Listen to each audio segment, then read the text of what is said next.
안녕하세요. 오늘도 사연 살롱을 찾아주셔서 감사합니다. 남편과 함께 갈빗집을 운영하고 있는 40대 여성입니다. 10년이면 강산도 변한다고 하잖아요. 그 말 맞다나 저희 부부는 10년 만에 인생 역전에 성공해 묵은 복수까지 해내게 되었습니다. 모든 부모가 다 그렇겠지만 내 자식과 관련된 문제였기에 더 가슴에 사무치는 일이었는데 열심히 살아온 세월이 헛되지만은 않았던 모양이에요. 형제간의 일이라 복수고 뭐고 포기한 채 잊고 살았는데 10년이 지난 지금에서야 기막힌 복수를 할 수 있었으니까요. 저희 남편은 삼형제 중 막내예요.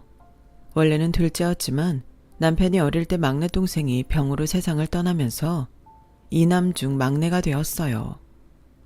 자식을 앞서 보낸 부모 마음이 이루 말할 수 없을 만큼 고통스러운 건 당연하지만 저희 시어머님한테는 더더욱 그랬어요. 가난한 형편 때문에 치료도 제대로 못 해보고 생떼 같은 자식을 하늘로 떠나보내야 했거든요. 그 일로 인해 저희 시어머님은 돈독이 올랐다는 말을 들을 정도로 악착같이 돈을 버셨어요. 덕분에 길거리 포장마차에서 번듯한 가게 사장이 되셨죠. 남편도 없이 홀몸으로 자식들을 키우는 것만으로도 벅찼을 텐데 일로도 성공을 하셨으니 같은 여자로서 대단한 분이라고 생각해요.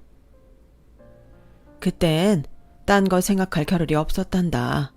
그저 내 새끼들 굶지 않고 아플 때 제때 병원 치료는 받을 수 있게 해야겠다는 생각뿐이었으니까. 너도 자식 낳아보면 알 게다. 어머님은 별거 아닌 것처럼 말씀하신 그 일이 제게는 대단하게만 느껴졌던 데는 이유가 있었어요. 바로 저희 부모님 때문이죠. 저희 아빠는 아내와 자식보다도 자신의 인생이 더 중요한 분이셨어요. 애초에 결혼이 어울리지 않는 분이셨죠.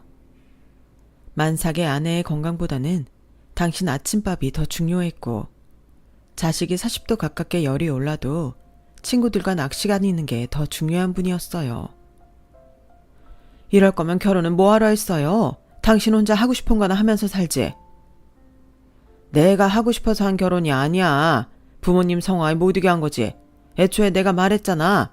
나 같은 놈은 결혼이랑 안 어울리는 놈이라고. 그런데도 결혼을 한 건 당신이야. 그러니까 내 탓 좀 그만하라고. 엄마가 사랑도 없이 아빠랑 결혼을 한 건 외할아버지 때문이었어요. 외할아버지가 하시던 사업이 많이 어려워서 제 친할아버지 도움을 받아야 했거든요. 한마디로 돈 때문에 딸을 판 거나 마찬가지였어요. 엄마도 그걸 알면서도 순순히 결혼에 응했던 건 그렇게 해서라도 친정 아버지로부터 도망을 치고 싶었기 때문이었죠. 저희 외할아버지는 엄청 가부장적인 분으로 집안에서 왕처럼 군림하고 사신 분이었어요. 아내와 딸 자식들과는 겸상도 하지 않는 분이었죠. 화가 나면 아내와 딸들한테 손찌검을 하는 건 일쑤였고 한창 돈을 잘 버실 때는 두 집 살림도 하셨다고 하더라고요. 그러면서도 늘 당당하셨대요. 그런 외할아버지가 끔찍이도 싫었던 엄마는 결혼을 통해 아버지의 소나귀에서 도망을 치려고 했던 거죠. 하지만 피하면 더 큰 장애물을 만나는 게 세상 이치 아니겠어요? 엄마도 딱 그런 상황이었어요. 이기적인 아빠한테 일찌감치 정이 떨어진 엄마는 제가 고등학교에 들어가던 해 이혼을 하셨어요.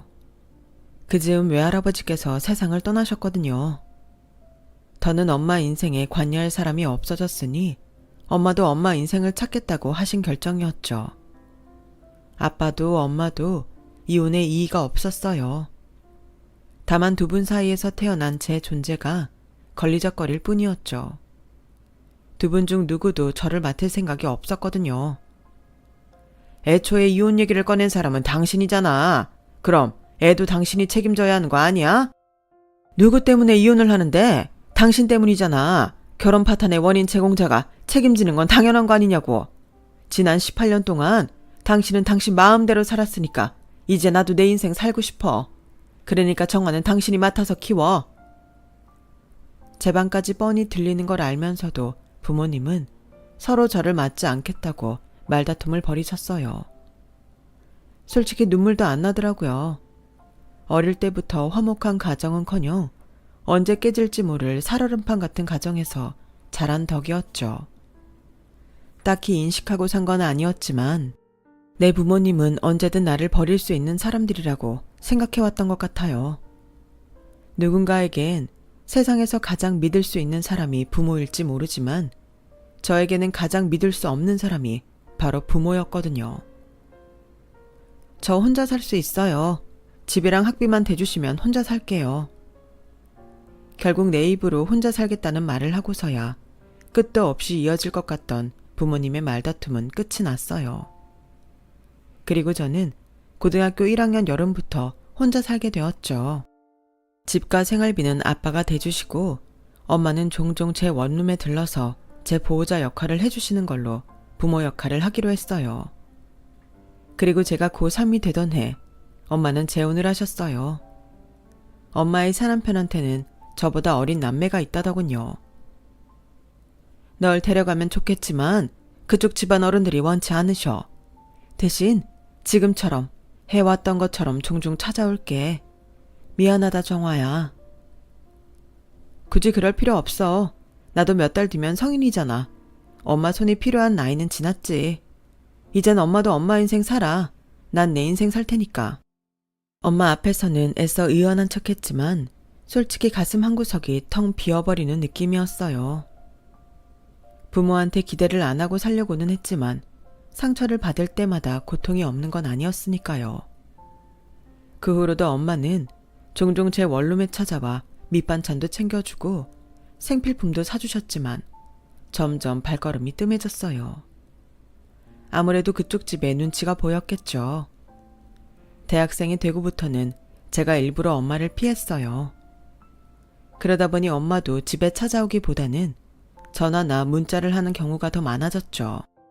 나에게 애정도 없는 엄마를 불편한 마음으로 대면하느니 차라리 잘 됐다 싶더라고요.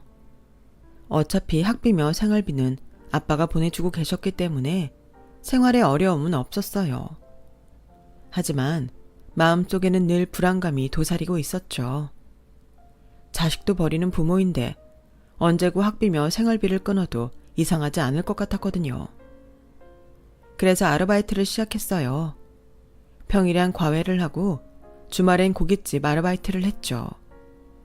고깃집을 택한 건 시급이 높아서였어요. 그렇게 일하게 된 곳에서 남편을 만나게 되었죠. 남편은 고깃집 사장님의 둘째 아들이었는데 고등학교를 졸업하고 가게에 나와 일을 시작했다고 하더라고요.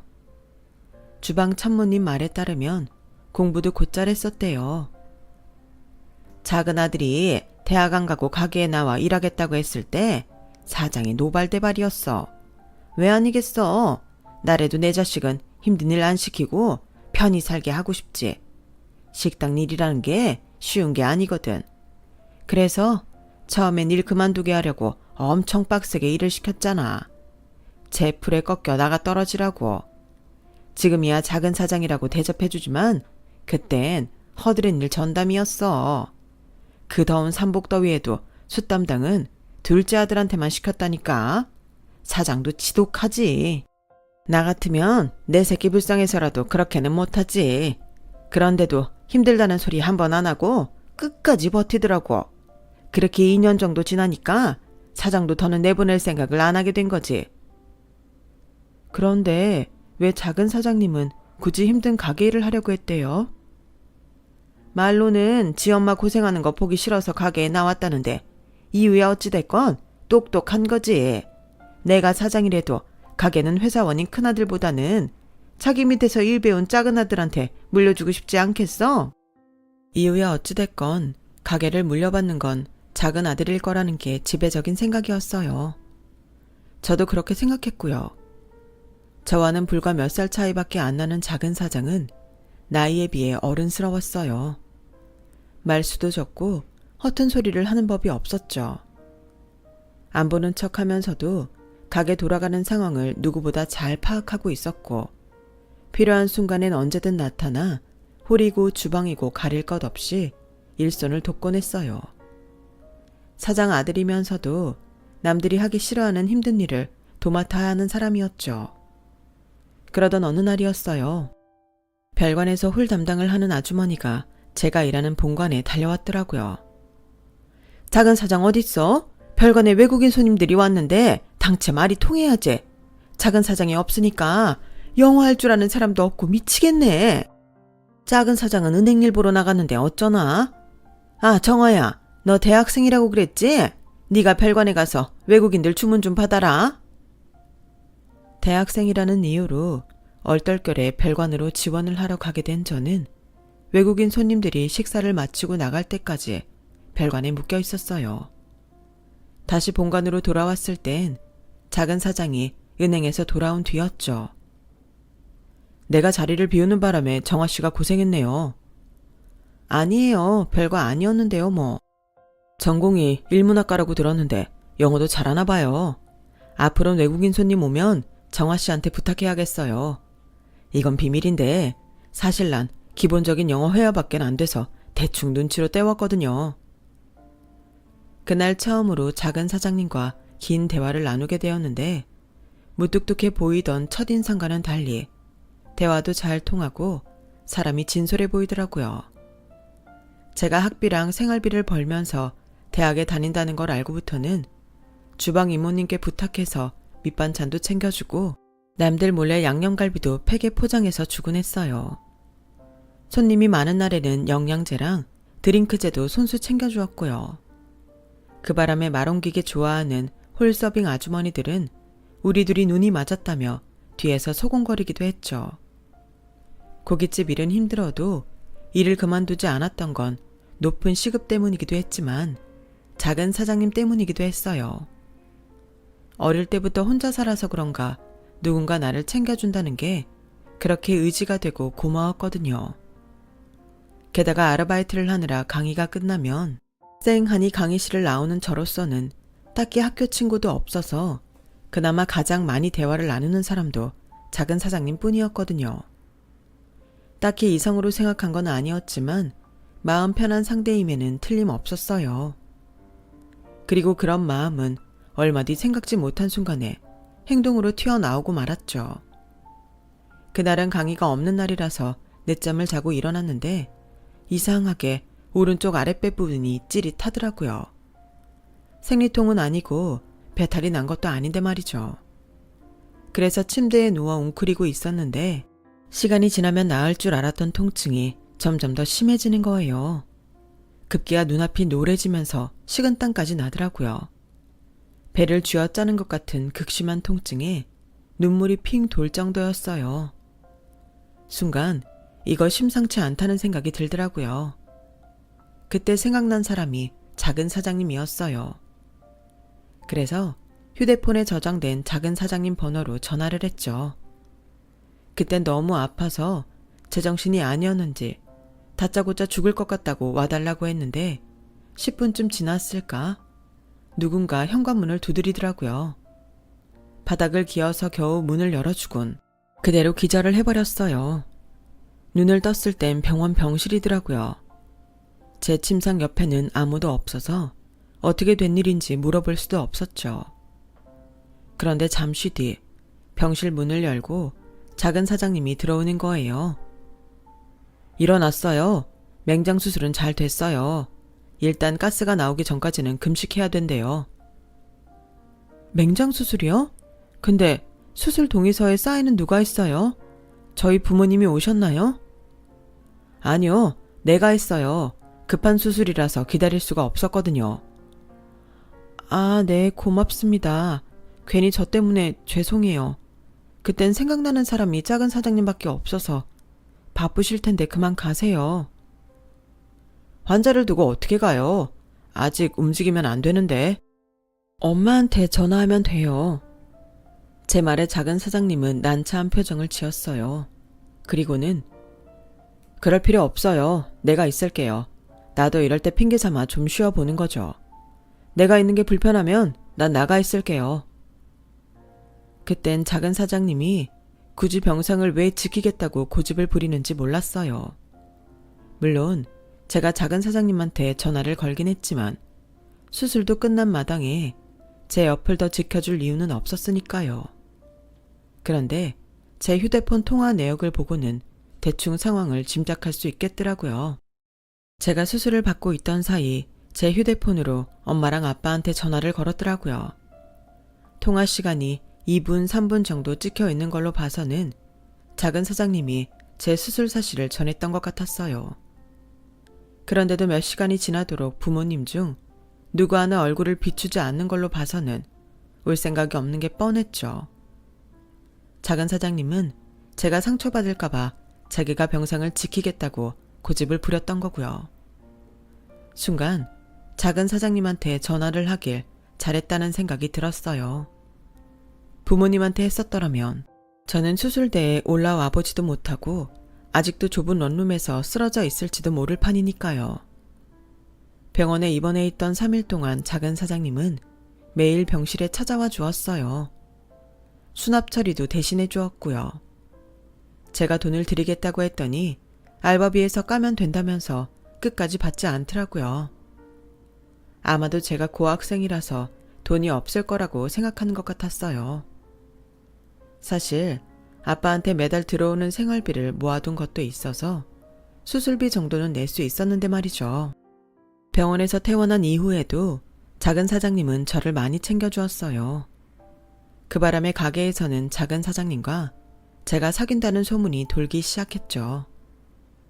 정작 우리가 사귀기 시작한 건 그 소문이 돌고 몇 주가 지난 즈음이었지만요. 내가 어려울 때 손 내밀어준 사람한테 마음이 가는 건 당연하잖아요. 맹장 수술 이후 작은 사장님에 대해 이성적인 마음이 생긴 건 어쩌면 당연한 일인지도 모르겠어요. 감사 인사로 영화를 보여주기로 했는데 막상 밖에서 따로 만나고 보니 분위기가 묘해져서 서먹서먹하지 뭐예요. 마치 첫 데이트를 하는 연인처럼 말이에요. 그래서 분위기를 자연스럽게 바꾸려고 맥주를 마시기로 했고 그러다 서로에 대한 얘기를 꺼내게 되었어요. 작은 사장님은 남편 없이 두 아들을 키우기 위해 고생했던 엄마를 도우려고 가게 일에 뛰어든 얘기를 가감없이 해주었어요. 저 또한 저희 집 사정을 털어놓았고요. 제 얘기를 들은 작은 사장님은 잠시 말을 잇지 못하더라고요. 그리고는 부모가 어떻게 그럴 수 있죠? 나라면 정아 씨처럼 그렇게 용감하게 못 버텼을 거예요. 정아 씨는 참 강한 사람이네요. 마치 손으로 제 머리를 쓰다듬어 주는 것 같은 그 말에 울컥했어요. 지금껏 누구도 나한테 그런 말을 해준 사람은 없었으니까요. 학창시절엔 창피해서 친구들한테 내 사정을 말하지 않았고 대학에 들어와서는 나 사는데 바빠서 곁에 사람을 두지 않아서 타인의 위로를 받은 적이 없었거든요. 사실 정아 씨가 수술하던 날 정아 씨 부모님께 전화를 했어요. 아버님은 업무가 바쁘시다고 정아 씨 어머님한테 전화하라고 하셨고 정아 씨 어머님은 집안에 일이 있어서 당장은 못 간다고 하시더라고요. 그 말을 듣는데 나도 모르게 화가 났어요. 부모란 사람들이 어쩌면 하나같이 이럴 수가 있나 싶었거든요. 그래서 정아 씨가 불쌍하다는 생각을 했는데 지금 보니까 정작 불쌍한 건 정아 씨가 아니라 정아 씨 부모님이네요. 이렇게 강하고 멋진 딸을 놓쳐버렸으니까요. 앞으로 힘든 일이 있으면 나한테 연락해요. 그래줄 수 있죠? 마치 고백처럼 들린 그 말에 내심 이 남자와 함께라면 평생 외롭지 않을 수 있겠다라는 생각을 했던 것 같아요. 그래서 얼마 뒤 작은 사장님이 사귀자고 했을 때 생각할 겨를도 없이 바로 승낙을 해버렸어요. 4학년이 되고부터 본격적으로 취업 준비를 시작하면서부터 고깃집 일은 그만두게 되었지만 가끔 가게에 일손이 딸릴 때는 가서 도와주기도 했어요. 이미 가게에서는 작은 사장 사모님 소리를 듣게 되었죠. 어머님도 저를 며느리 대접을 해주셨고요. 우리가 결혼을 한 건 제가 취직을 하고 2년쯤 지난 뒤였어요. 다행히 저희 부모님이 상견례 때랑 결혼식 때 자리를 지켜주신 덕분에 시댁에는 저희 집 사정을 따로 말하지 않았어요. 남편이 먼저 그러자고 하더라고요. 우리 엄마는 몰라도 형이랑 형수님한테는 비밀로 하는 게 좋을 것 같아. 괜히 동서지간끼리 친정 문제로 책 잡히면 골치 아프잖아. 사실 저 역시도 그렇게 생각했던 터라 남편이 먼저 그렇게 말해주는 게 고마울 따름이었어요. 아주버님과 형님은 같은 대학 동기였어요. 과가 달라서 재학 시절엔 서로 모르고 지냈다가 입사 후 더 친해지게 되었다고 하더군요. 입사는 형님이 더 빨랐는데 저희가 결혼하던 무렵엔 아주버님이 형님보다 직급이 높았어요. 아주버님이 출세욕도 있고 회사에서 라인을 잘 탄 덕에 동기들보다도 진급이 빨랐다고 하더라고요. 게다가 남자라는 이점도 있었고요. 형님은 결혼하고 얼마 뒤에 임신을 했었는데 14주 차에 자연유산이 되고는 이후로 아이 소식은 없었어요. 어머님은 시험관 시술이라도 받아보라고 하셨지만 아주버님 내외는 딱히 아이를 가질 생각이 없는지 차일피일 미루기만 했죠. 손주를 안아볼 생각이 간절했던 어머님으로서는 실망이 이만저만이 아니었어요. 그나마 다행인 건 제가 결혼한 이듬해 봄에 딸을 낳았다는 거였어요. 어머님께서는 손자를 바라는 눈치였지만 맏딸은 살림 미천이라며 애써 아쉬움을 달래려 하셨죠. 하지만 저희 딸아이가 자라면서 예쁜 짓도 많이 하고 어머님을 잘 따라서 그런가 손녀라서 아쉬워했던 마음은 곧 사라지고 손녀딸 바보가 되셨어요. 어디를 가든 제 딸아이를 데리고 다니실 정도로 많이 예뻐하셨어요. 제 아이 첫 돌 때는 50돈짜리 금두꺼비를 사주실 정도로요. 그걸 본 형님은 불편한 기색을 감추지 못하더라고요. 어머님, 사내 아이도 아니고 무슨 기집애 돌에 그렇게 과한 선물을 하세요. 요즘 금값도 비싼데. 사내면 어떻고 기집애면 어떠냐? 눈에 넣어도 안 아픈 건 마찬가지인데. 요즘 우리 하은이 재롱 덕분에 이 할미가 살맛이 다 난다. 그런데 그깟 금덩이가 대수겠냐? 그네 너도 금두꺼비가 탐이 나면 이참에 아들이든 딸이든 하나 낳아. 그럼 내가 금두꺼비 뿐이겠냐? 너 해달라는 거 다 해주마. 어머님, 요즘 애 하나 키우는데 얼마가 드는지 아세요? 그깟 금두꺼비 하나로는 1년치 영어 유치원비도 안 된다고요.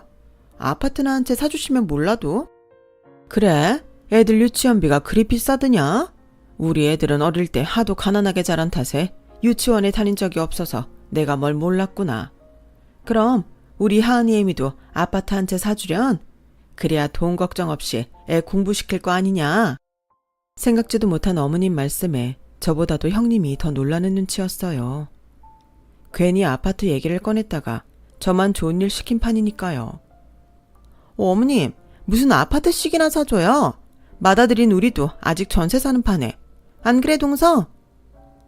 다급하게 동조를 구하는 형님을 보니 속이 훤히 보이는 형님이 귀엽기도 하고 저 셈을 앞으로 어떻게 받고 사나 싶더라고요. 그래서 좋은 게 좋은 거라고. 어머님, 아파트는 아들 낳으면 그때 사주세요. 지금은 금두꺼비만으로도 충분해요. 그래, 큰 애든 작은 애든 아들 손주 하나만 안겨주면 내가 아파트 한 채 사주마. 하지만 아파트까지 내걸며 아들 손주를 바라셨던 어머님은 그 소원을 끝내 이루지 못하고 세상을 떠나시고 말았어요. 제 딸아이가 세돌을 맞던 해, 갑작스런 어머님의 죽음에 다들 경황 없이 장례를 치러야 했어요. 어머님의 장례가 끝나자 본격적으로 처리해야 할 문제들이 닥치기 시작했죠. 유산 정리 문제 말이에요. 몇백억대 자산을 가진 부잣집이라면 일찍부터 변호사 입회하에 유언장도 작성해놓고 하겠지만 그러는 집이 어디 흔한가요? 저희도 마찬가지였어요. 그나마 다행인 건 제 남편이 가게 일을 도우면서 어머님 통장 관리까지 했던 탓에 비밀번호나 그 밖의 은행 잔고 상황은 알고 있었다는 거예요. 그런데 생각외로 예금액이 많이는 없더라고요. 그렇다고 어머님이 주식을 하거나 부동산을 하는 분은 아니었는데 말이죠. 문제는 아주버님네는 이런 상황을 저희와는 다른 방향으로 생각하고 있다는 거였어요. 윤수, 너 어머니 돈에 손댔냐? 그러지 않고서야 예금액이 이거밖에 안 될 수가 있냐고. 너 나 몰래 재산 빼돌린 거 아니야? 형, 무슨 말도 안 되는 소리를 해. 정 못 믿겠으면 은행에 가서 알아봐. 돈 앞에서는 부모고 형제고 없다고 어머님이 돌아가시자마자 아주버님네는 한 푼이라도 유산을 더 챙기려고 혈연이 된 사람들처럼 나왔어요. 그러면서 원래가 되는 장남이 있는 거라며 어머님 가게를 아주버님이 받아야 한다는 말도 안 되는 논리까지 펼쳐댔어요. 돈 앞에서는 아주 부부가 쿵짝이 잘 맞더라고요. 서방님, 원래 가업은 장남 몫인 거예요. 장남이 없으면 몰라도 멀쩡히 살아있는데 차남이 가게를 물려받는 건 말이 안 되죠. 서방님이 가게에 나와서 일하는 것까지는 말리지 않을게요. 일종의 매니저 형태로 고용할 의사도 있고요. 어때요?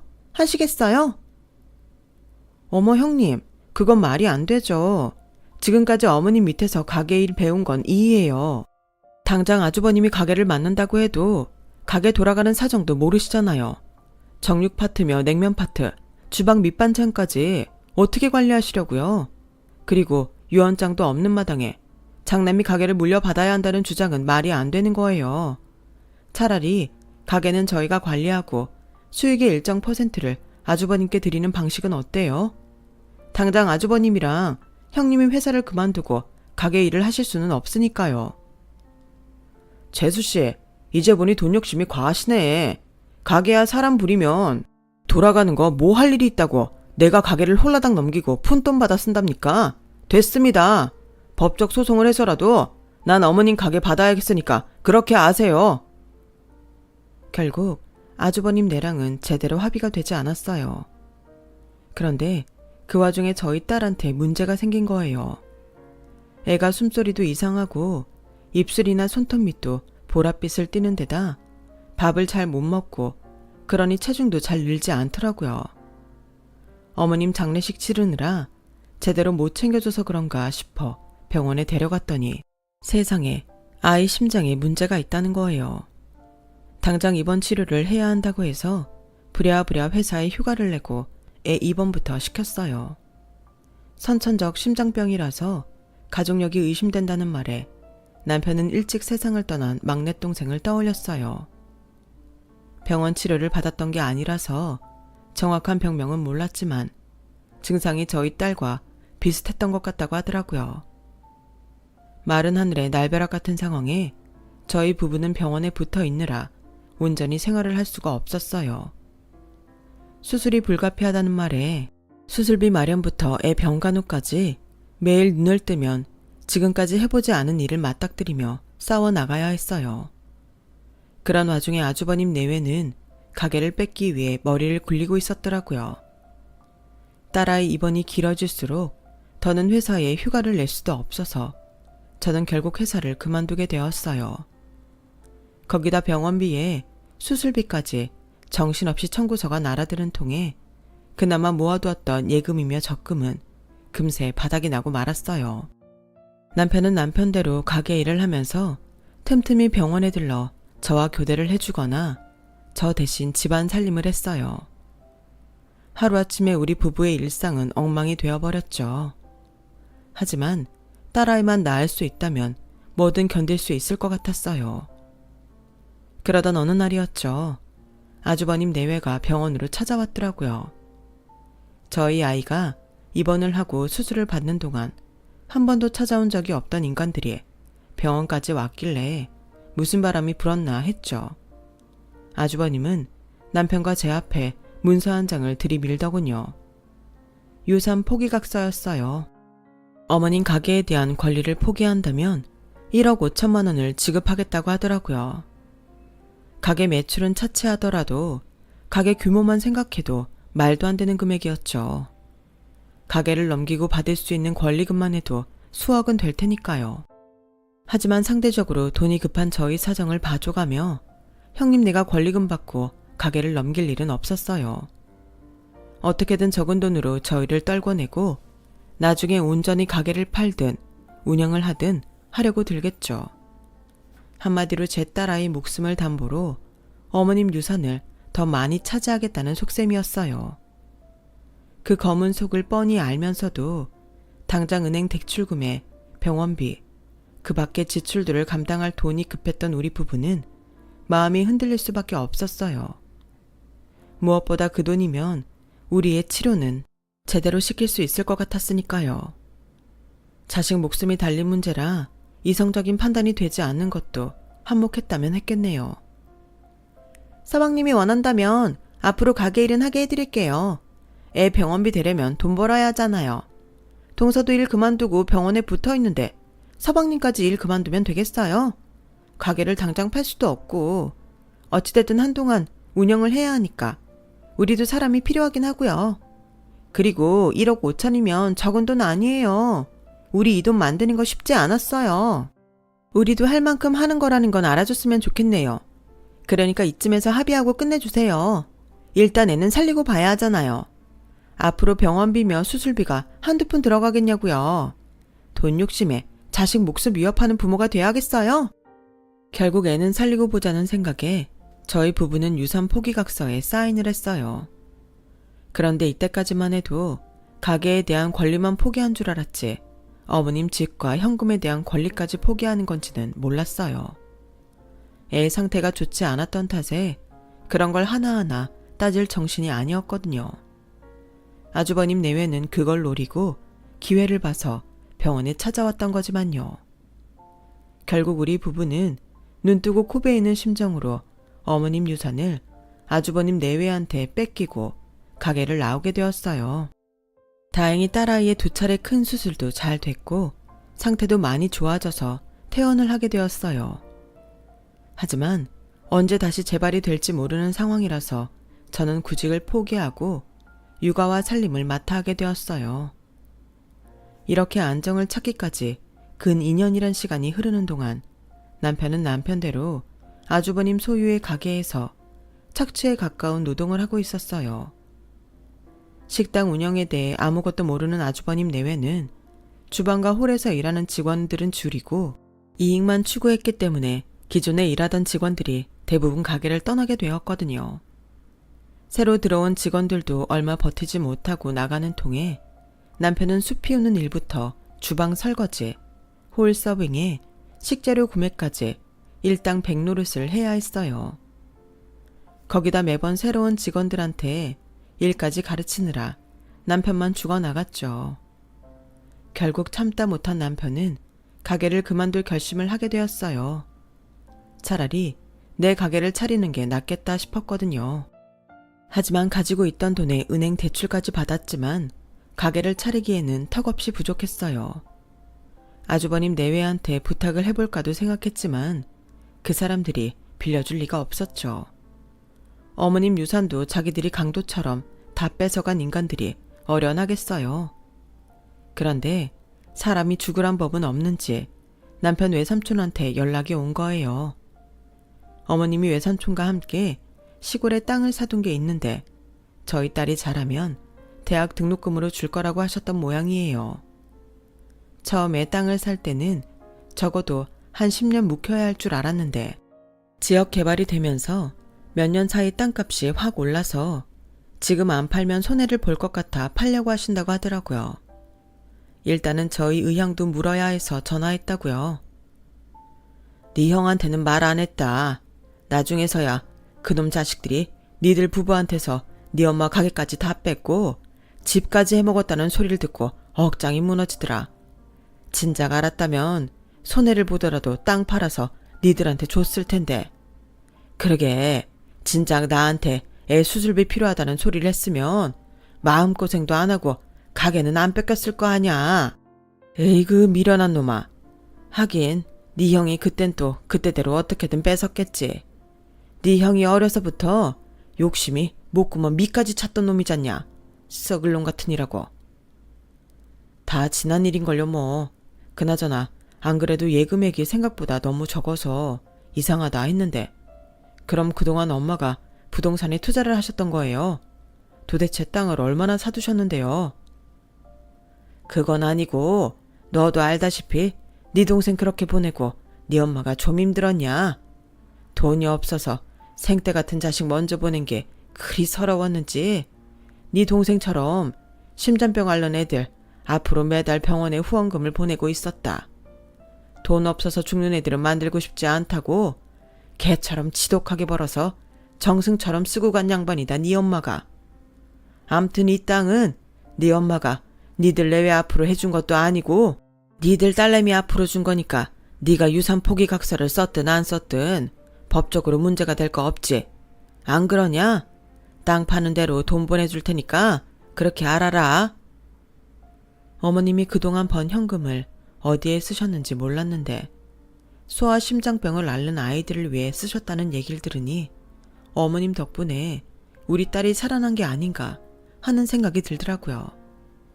그때까지만 해도 땅 판 돈이 얼마나 될까 생각했었는데 막상 송금을 받아보니 금액이 어마어마했어요. 무려 5억이 넘었으니까요. 그 돈으로 남편은 가게를 차릴 수 있었고 예전에 일했던 직원들 몇몇을 다시 불러 본격적으로 장사를 시작했어요.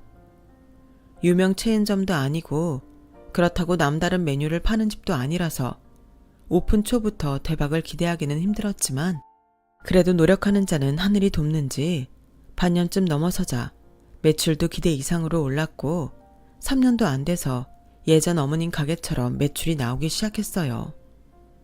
그렇게 10년을 꼬박 장사를 한 끝에 처음에 새 들어왔던 건물을 아예 인수하고 근처에 분점까지 내게 되었어요. 그러는 동안 딸아이도 별 탈 없이 잘 자라주었고요. 이제 더 바랄 게 없겠다 싶은 상황이었죠. 그런데 마치 기다렸다는 듯 생각지도 못한 복수의 순간이 찾아온 거예요. 제가 카운터를 보고 있던 날이었는데 가게로 허름한 차림의 아저씨가 전통 과자 박스를 들고 들어오더라고요. 종종 가게에 과자를 팔러 오는 사람들이 있긴 한데 그동안 봐오던 분이 아니라 다른 분이더라고요. 하루 종일 가게마다 돌아다니며 장사를 하는 게 안 됐어서 자주 사드리곤 했어서 그날도 몇 박스 사드리라고 아저씨를 불렀어요. 그런데 과자 파는 아저씨가 저를 보더니 흠칫 놀라지 뭐예요. 그래서 자세히 봤더니 아주버님이더라고요. 그 사이 얼마나 고생을 했는지 얼굴도 많이 늙고 피부도 많이 상해서 하마터면 못 알아볼 뻔했죠. 아주버님은 저를 보자마자 대뜸 이 가게가 누구 거냐고 묻더라고요. 그래서 저희 거라고 했더니 손에 들고 있던 과자 박스를 바닥에 내동댕이 치고는 가게 안쪽에 있던 제 남편한테 다가가 멱살을 지며 그러는 거예요. 너 이 자식, 내가 이럴 줄 알았어. 네가 어머니 재산 빼돌린 거 맞지? 얼마나 빼돌렸어? 얼마나 빼돌렸냐고. 엄마가 어떤 사람인데 꼴랑 집 한 채에 가게 하나 남겨두고 갈 사람이 아니지. 나 결혼할 때도 변변한 집 한 채 안 해주고 돈 움켜주고 있던 양반이 돈이 없을 리가 없다고. 당장 내놔. 어머니 유산 당장 내놓으라고. 이거 놓고 말해. 엄마 유산? 그래, 있었지. 아주 많았어. 한 수십억. 아니, 어쩌면 그보다 더 됐는지도 몰라. 그게 어디 있는지 궁금해. 형은 그동안 엄마 납골당에 한 번도 안 가봤구나. 그거 거기에 있는데. 남편 말이 떨어지자마자 아주버님은 누나를 굴리며 서둘러 가게를 나가려고 했어요. 그런 모습을 한심하게 지켜보며 남편이 말했죠. 돈 찾으러 가는 거라면 일찌감치 포기해. 엄마가 남긴 유산은 현금이 아니라 사람 목숨이니까. 형은 몰랐지? 그동안 엄마가 소아심장병 환자들 돕느라 매달 후원금 보냈던 거. 하긴 나도 몰랐으니까. 엄마 덕분에 수술받고 건강해진 애들이 고맙다고 편지도 보내고 엽서도 보냈더라. 그거 하나도 안 버리고 다 모아서 엄마 납골당에 모셔뒀어. 언젠가 형이 와서 이걸 보면 엄마 아들이라는 거에 자부심을 느끼라고. 그런데 내가 괜한 짓을 한 모양이네.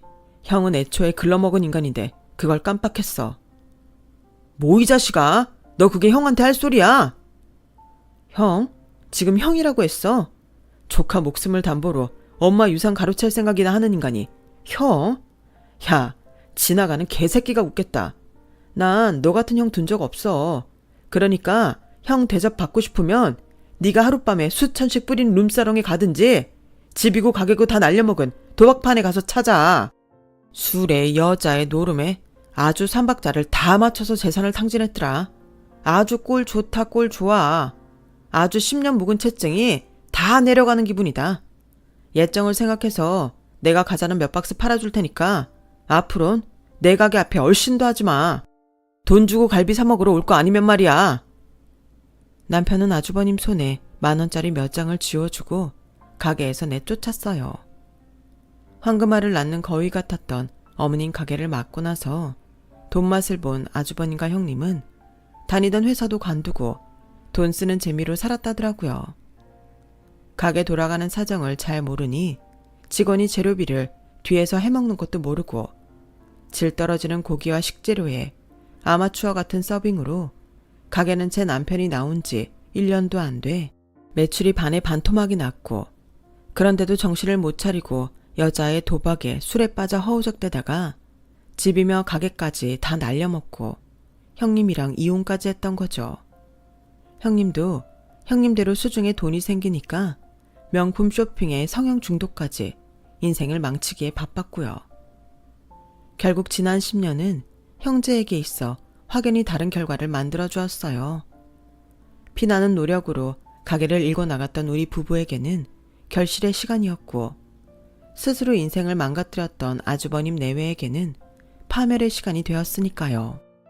그동안 정말 많이 원망하고 미워했는데 이제는 그 미움이 조금은 사그라들 것 같습니다. 사람이 심보를 곱게 써야죠. 더불어 지난 10년을 잘 버텨온 제 남편한테 세상 고맙다는 생각을 하게 되네요. 지금까지 제 사연을 들어주셔서 감사합니다. 들어주신 분들 항상 건강하시고 행복하세요. 여러분, 사연 댓글의 응원과 현명한 조언 부탁드려요. 좋아요와 구독은 저에게 큰 힘이 됩니다. 오늘도 좋은 일 가득하세요.